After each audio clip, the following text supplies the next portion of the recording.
These instructions will provide you with information about the controls and functions of the A1 talking book machine. The instructions are also available in Spanish. Contact your library for a copy.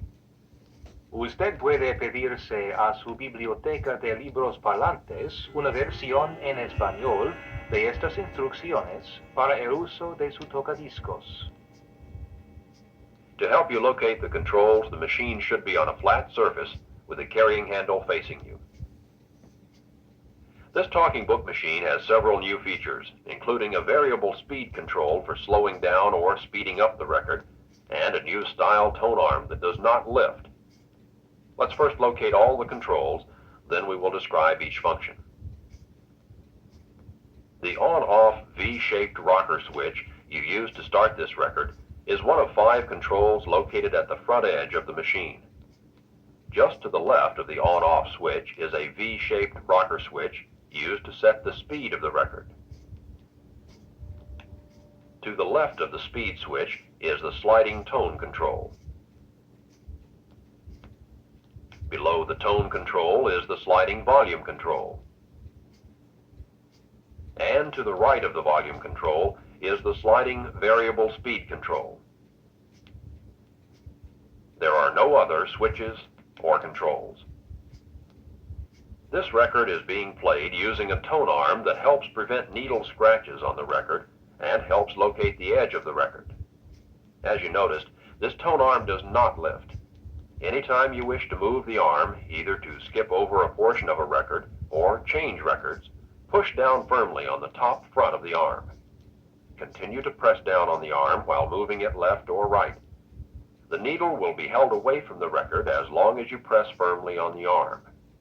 Once you release the pressure, the needle will drop back into playing position. When the record finishes playing, a built-in switch will stop the record from turning.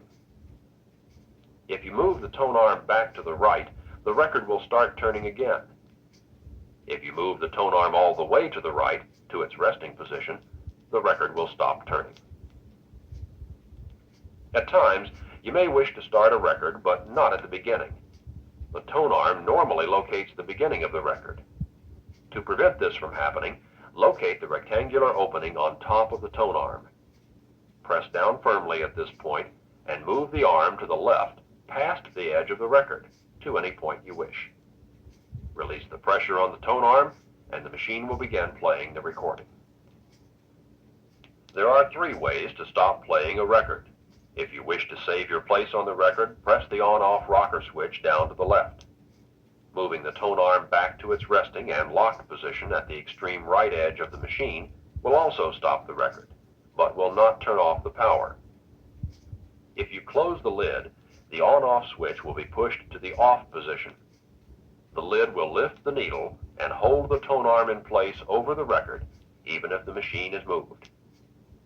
When you turn the power switch on, the player will start near where you left off. To the left of the on-off switch is another V-shaped rocker switch to select playing speed. It is now pushed down to the left for 8 1/3 revolutions per minute. Push the switch down to the right, and the record player will play the older 16 2/3 revolutions per minute records. Just below the speed switch is a sliding control that allows you to slow down or speed up any record. If you do change the speed from normal, the narrator's voice will also change. To slow down a record, slide the control to the left. To speed up a record, slide the control to the right. Normal playing speed is when you feel the smooth sliding motion hesitate. You must use both speed controls to play 33 1/3 RPM records. Push the rocker switch down to the right and slide the variable control all the way to the right. Near the front left corner of the machine is the sliding volume control. Sliding it to the left will lower the volume. Sliding it to the right will increase the volume. Above the volume control is the black sliding tone control. Move it to the right to brighten the sound. Move it to the left to reduce the brightness. Behind the turntable at the rear of the machine are 2 sets of round pegs. The pegs closest to the turntable may be pushed and locked into an up or down position. In the up position, You can use them to help place a 10-inch disc onto the turntable. Lay the record on the turntable and slide it toward the back of the machine. When the record is resting against both pegs, the center hole of the record should be lined up with the turntable spindle. To play the larger 33 1/3 records, push the movable pegs down to their locked position and use the two rigid pegs at the rear of the turntable as the record guides. The tone arm has two needles. One is currently playing this record. The other is a spare. To switch from a warm needle to the spare, move the tone arm to its resting position. Now push down on the spring-loaded armrest. The rest is a small triangular-shaped ridge underneath the tone arm. While holding this ridge down, push the tone arm to the right, past the edge of the machine. Release the tone arm rest.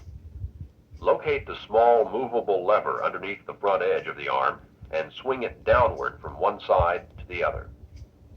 Now move the tone arm back to the left to its locked resting position. Replacement needles are available through your cooperating library. The lid contains the speaker and enough wire to permit the speaker to be located away from the main part of the machine. To remove the speaker from the base, slide it to the right to separate the hinges.